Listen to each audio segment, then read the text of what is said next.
3 मिनिटात 30 बातम्या. Powered by बाबा जाधव मसाले, खजिना मराठी चवीचा.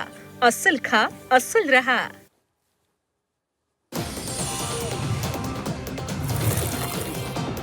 DGCA कडनं चार्टर विमान कंपन्यांचं ऑडिट. पहिल्या टप्प्यात 14 कंपन्यांचं स्पेशल ऑडिट. अजित पवारांच्या विमान अपघातातल्या कंपनीला वगळलं.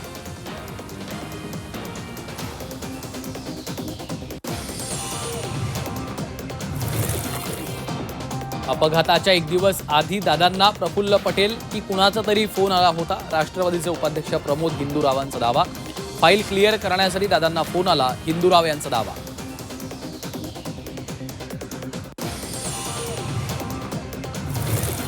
हाऊस गेला, आता जुनं उगळण्यामध्ये काय अर्थ आहे? झालेली चर्चा आमच्या दोघांमध्ये होती. राष्ट्रवादीच्या विलिनीकरणावर सुप्रिया सुळेंची प्रतिक्रिया.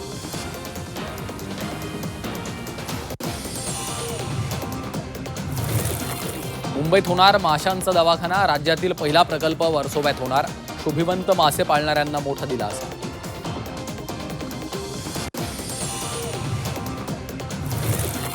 शिर्डी आंतरराष्ट्रीय विमानतळावर येणाऱ्या विमानांची संख्या घटली. शिर्डीत येणाऱ्या विमानांची संख्या 16 वरून 4 वर.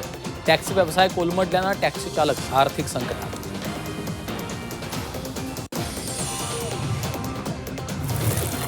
मुंबईतले रस्ते, फुटपाथवरील अतिक्रमणावरून हायकोर्टाची नाराजी. अतिक्रमणामुळे पुढच्या 10 वर्षात मुंबईकरांना घोड्यावरनं प्रवास करावा लागेल. हायकोर्टानं उपटले पालिका प्रशासनाचे कान.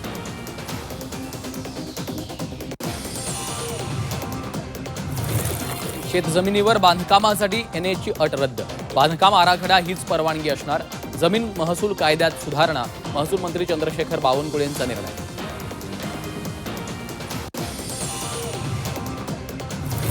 शाळांना यंदाही पाठ्यपुस्तकं, साहित्य मोफत. शैक्षणिक साहित्याचं वितरणही विना विलंब होणार. 1ली ते 8वीच्या विद्यार्थ्यांना दिलासा.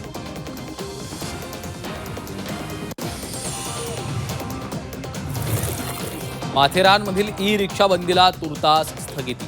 सध्या माथेरानची ई-रिक्षा सेवा पूर्ववत सुरू. रिक्षा संघटनेचा बेमुदत बंदचा निर्णय मागे.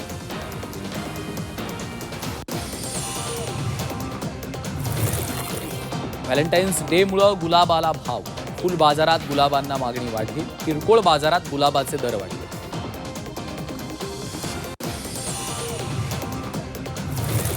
मुंबईच्या भायखळ्यात रहिवासी इमारतीची लिफ्ट कोसळली. दुर्घटनेत 5 जण जखमी झाल्याची माहिती. जखमींवर रुग्णालयात उपचार सुरू.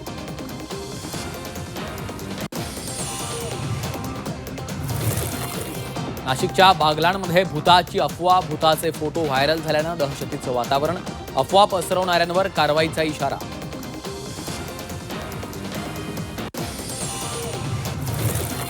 मुळशीत टेम्पोनं 5 वाहनांना उडवलं. नियंत्रण सुटलेल्या टेम्पोची वाहनांना धडक. टेम्पोचा ब्रेक फेल झाल्यानं अपघात झाल्याची शक्यता.